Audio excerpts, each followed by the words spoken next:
मेरी ट्रेन यात्रा करते समय विंडो के सामने से कि हम अपने भारत के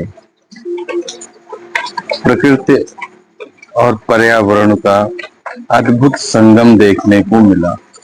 मैं विवश हो गया इसको कैद करने के लिए, जिससे अपने व्यूवर्स को ये दिखाना चाहता था कि मेरा देश जितना सुंदर, जितना मनोरम है, उससे कहीं ज्यादा खूबसूरत है यहाँ की वादियां।